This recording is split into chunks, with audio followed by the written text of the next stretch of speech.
Good Wednesday morning, folks. I'm News 18 meteorologist Cam Hopman with today's weather vlog. Plenty to talk about. Let's start out by talking about what's happened over the past 12 hours. There's a lot on its own right there to talk about. We had that very strong line of storms roll through last night into early this morning. We did have a few severe thunderstorm warnings because of those extremely strong winds, and the reason we saw that strong front move through, we had those very warm temperatures. In fact, record-breaking temperatures. We had 65 degrees last night. That broke a record set back in 1975 of 62 for yesterday, and we actually hit that just before that front moved on in. So we had the potent cold front move from the west and really interact with those very warm, moist conditions that we were seeing all day yesterday, and that is when we got those very strong storms moving in. Wind gusts topped out at 64 miles per hour as the front moved through. The highest was Atlanta, Indiana. Other parts of the viewing area, Monticello caught 60, Lindsborg, that's southeast of Crawfordsville, caught 60 as well. 63 mile per hour wind gusts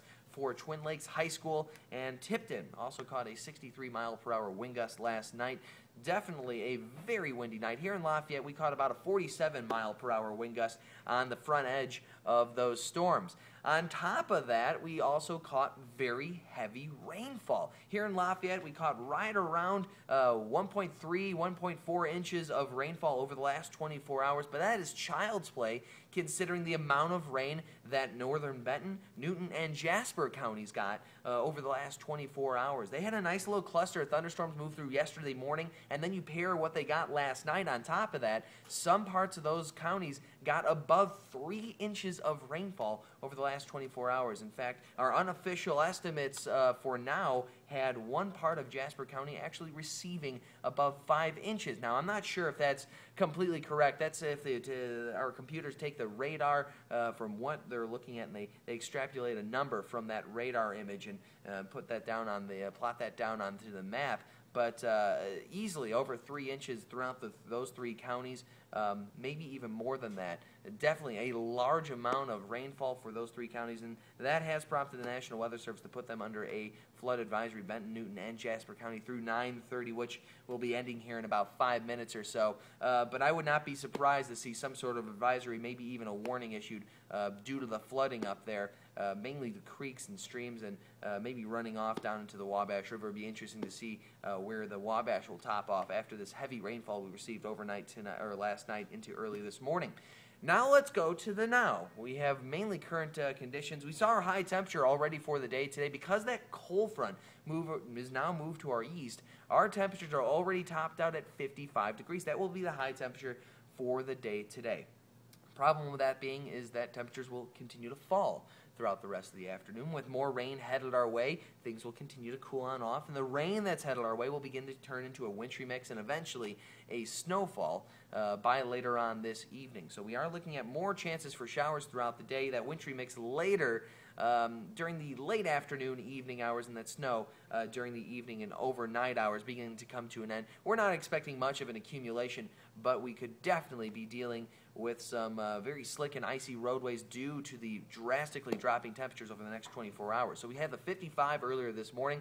Currently, we're down to around the upper 40s. We're sitting at 49 degrees here in Lafayette as of now. Winds are still slightly from the southwest, but once those winds begin to shift to the north, that's when things are going to get windy once again, and we are going to see those temperatures drop very quickly. Those wind gusts could be as high as 30 to maybe even 35 miles per hour throughout the late afternoon and evening hours overnight tonight as well. Once that snow begins to fall, those winds will be whipping around from the northwest. So that's something to keep in mind as you head out tomorrow morning. Temperatures will be dropping all the way down to 17 degrees.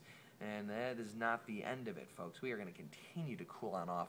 Now, granted, we get a little bit of a bump in temperature of about 6 degrees tomorrow afternoon. We warm up to around 23 degrees by tomorrow. Another chance of flurries. We'll have a high-pressure system move off of the Great Plains, and that will create a northerly, northwesterly wind flow across of Lake Michigan, and that could bring some light lake effect flurries to our region for tomorrow, but it's likely that the majority of us will be staying dry for your Thursday.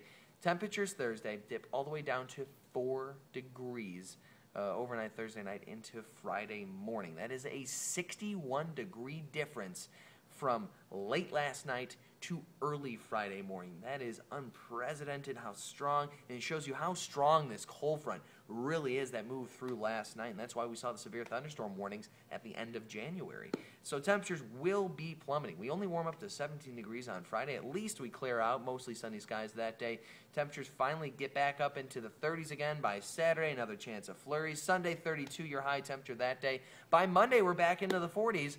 But sadly, that's not a preface to another 60-degree day. In fact, those warm conditions will bring a cold front through once again, and that will drop our temperatures down to 23 that night, only warming up to 34 the next day with a wintry mix possible for your Tuesday.